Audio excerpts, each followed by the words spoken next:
Taarifa kuhusiana na hatma ya uwanja tutawajulisha punde mara baada ya kufika nyumbani Tanzania.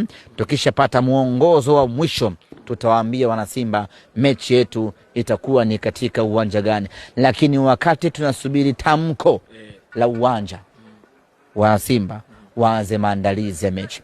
Maandalizi yako yana nyingi: kununua tiketi, kusoma dua, kutoa sadaka.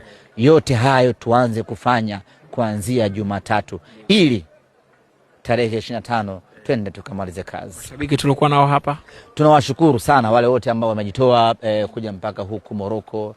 Hata kama ndege ilikuwa ni ya bure, ndege ya Mama Samia, lakini mtu kuacha shughuli zake na kuja huku kukaa kwa muda wa siku 4, gharama ni nyingi. Hii ni Ulaya baba. Hii ni Ulaya. Gharama ni kubwa mno za maisha. Soda peke yake tu karibia dola 70. Lakini kama laki na 80 fulani. Hakuna soda 500 huku.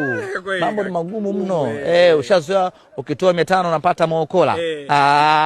Hayo mambo anafanya tajiri Mo tu kutuhurumia wa Tanzania. Anaweka mookola ya bei rahisi. Huku ni Ulaya, lakini watu hawakujali hiyo.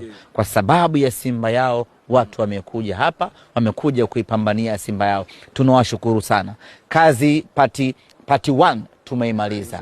Tunakwenda kwenye part 2. Dar es Salaam, Dar es Salaam Tanzania. Asante.